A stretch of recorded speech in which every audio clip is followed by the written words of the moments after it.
Hey everybody, this is Miss O'Neill, and today we're going to talk about color.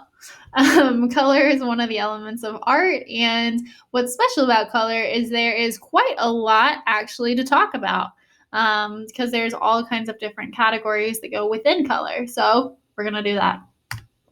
The first thing that you need to know is that color is derived from reflected light. So what that means is a white light comes down, and the white light is composed of all of the colors of the rainbow. And then whatever it hits, whatever that white light hits, only the colors that the surface of that, let me rephrase, only that one color that the surface is then will come bounce back at your eye. So if the surface is red, when the white light comes down, only that red light will come back up and hit your eye. Same is true for purple. If the surface is purple, only that purple light will come back up and hit your eye. The next one is going to be the fact that black objects, though, are special in that they absorb all the light. So whenever you see anything that looks to be black, that means that all of the light is being absorbed into that surface. And then some blacks, you'll notice, are a little bit stronger than others. For example, like maybe if you colored something black with a Sharpie, then you notice there's a reddish hue to it, but maybe there's like a bluish hue in something else. But when things are all the way black and they're all the way absorbing as much light as possible, it can make a huge difference in the way you view it. For example, this is called Vantablack. So this is a piece of tinfoil that was painted with the Vantablack. There's all kinds of crinkles in the tinfoil that usually you can see when the light is reflected on it. But because this object absorbs so much of the light, 99.965% of light, you can't see any of those cracks because there's nothing for the light to bounce back off of into your eye. Same thing for this sculpture here. This is called the bean, and typically when you see the sculpture, it's bright and reflective. Well, the artist that made the bean, Anish Kapoor, decided to really throw everybody off one day and painted the whole entire thing in Vantablack. So it looks like a black hole in the city of Chicago. To show you a little bit more, we're going to watch this brief little video for just a couple seconds to see it in action.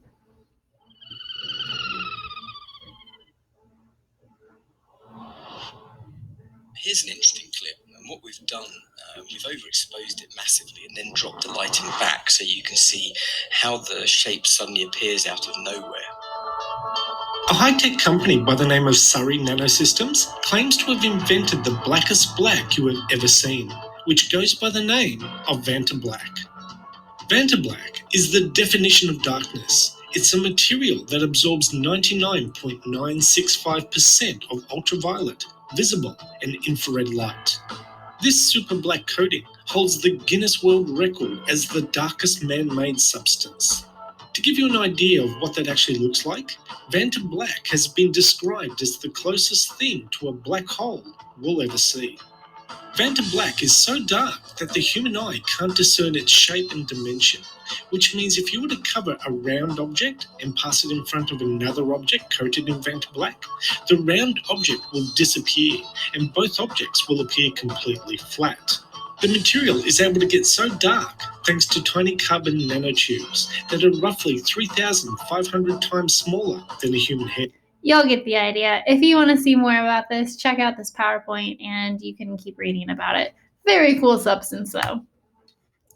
White, on the other hand, is the exact opposite. So white absorbs no light. So a white light comes down, it absorbs absolutely no light, and that's why we see the color white, because no amount of light is being absorbed, and all of those colors are coming back into our eyes. We know a lot about color due to this guy, Joseph Albers. So whenever we talk about color, it's important to mention that he is the main dude that taught us all of these things. And one of the main things that he learned in his studies was the fact that color is relative in two ways. The first way that color is relative is the fact that as the light changes, so do the color. So for instance, this was a famous photo a long time ago of this dress. And the dress, this was the picture that was sent, and they were trying to decide if they could wear it to a wedding. And then one person was like, "Oh no, because that is a white and gold dress." And then another person in the same group chat was like, "That's not white and gold, that's blue and black." So the reason that it was able to look so different was because the lighting was so bad in this photo that the colors actually changed. So as the lights changed, the colors will too. This is what the actual dress looked like. So this is what it looks like in correct lighting. Again, as the light changes, the colors will too. I mentioned earlier that white light contains all of the colors, but if you have a light that is not white, for instance, yellow, then yellow is the only color you're able to see. So this is a really cool project that was done. It's called a room of color, where it just has yellow light, and you can kind of see the experience that people go through in this kind of thing.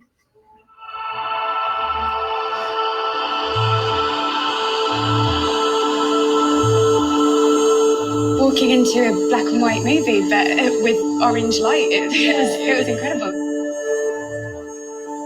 I just found myself in black and white world. Anything could have happened because it was like not real. When I first went into the Eliasson room, I didn't really know what to expect. You literally are just drained of all colour as soon as you go in there, but then it's so bright and orange and vibrant. You kind of see in hypervision, like it feels like you can see in so much detail. It's like having just 10 times the detail. As you came into the room, it was such a shock. Everything was completely different. You see the world in a different way. What's going on? What is all this? Completely messes with your head. You don't look like you usually look. Sort of trying to find colour, even though that you can't see it, but makes you appreciate colour in a strange sort of way. One simple idea of draining out colour can reflect almost any culture. Really impressive. Not like anything I've seen in natural reality before, so yeah, highly recommend it. There's something for everyone. You have to go. Go. Just go.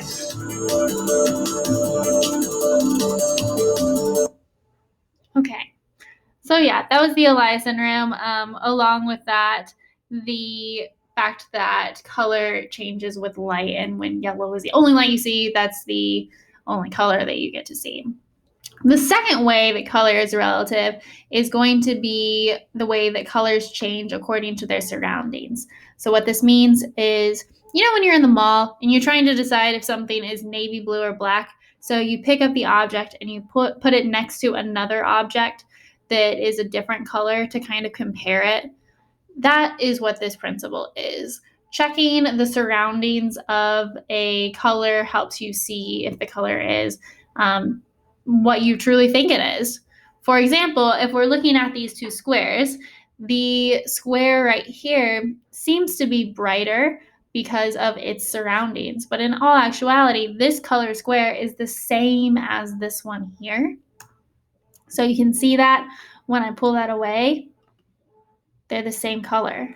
It just feels like it's different because it's got this harsh navy blue next to it, making this brighter, and this has this bright yellow, making it feel darker. Here's a couple other examples of all of these squares in the center are going to be the same color square, but they kind of change due to their surroundings. The next item of color is going to be the variation in color. So, for example, when you go to Lowe's and you're trying to figure out what color walls you want, you want yellow, but do you want canary yellow, or do you want lemon yellow, or do you want banana yellow for your walls?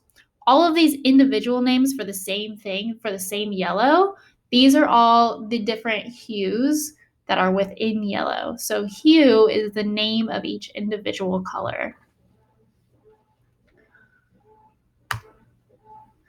When we think about color, we also think about it most commonly in this organization. This is called a color wheel. We use this color wheel to help us understand the relationships the colors have with each other. For example, we can see the primary colors are going to be evenly spaced apart. The primary colors are blue, yellow, and red. Each primary color is called the primary colors because they're like your starting point. You can't make the other colors on the color wheel without these colors first, and no other color makes these colors.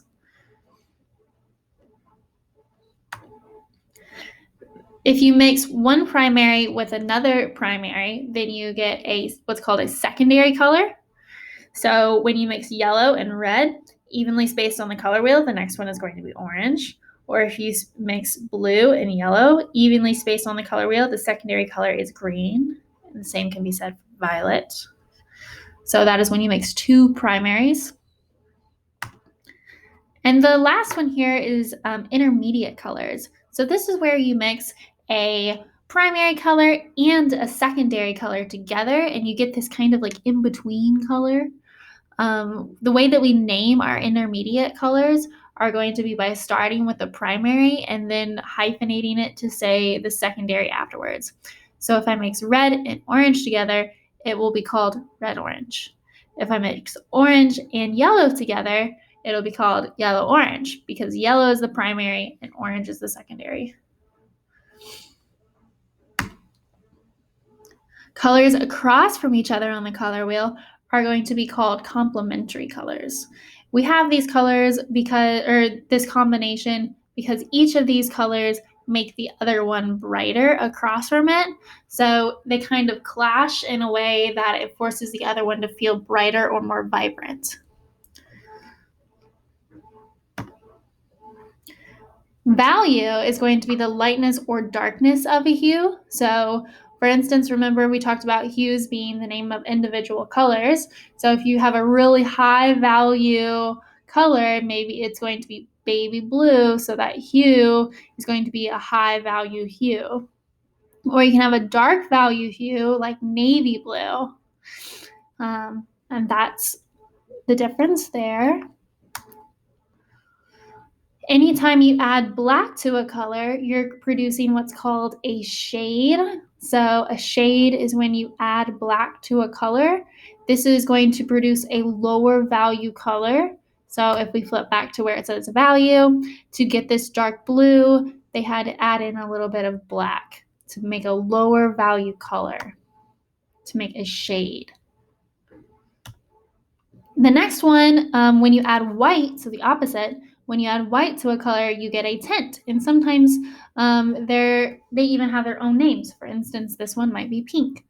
And this is going to be a high value color. So shades are lower value, and then high value colors are going to be called tints. Neutrals, on the other hand, are colors that contain absolutely no hue in them. So those are the black, gray, and white. We have these in order to make tints and shades, but they don't actually produce any color themselves. They are considered neutral. And one thing that you can do with neutral is change the intensity of a color. So with intensity, think about how brightness it is or the saturation. So if you look at your phone late at night and it's really, really bright in your eyes, you turn down the intensity or the saturation of the color. And what happens is your phone adds in more gray to make it less bright. So that's kind of what's happening here, except for instead of adding in gray, they're adding the color's complement. So if you have yellow, but you add in a little bit of purple, you get a less bright yellow. Or the same thing for any of the other ones. If you have orange, but you add a little bit of blue into the orange, you get a less bright orange. If you have red, but you add a little bit of green into the red, you get a less bright red. And that's one way to change the intensity. The other way, though, is to add in gray. So add in one of those neutrals. So adding in gray.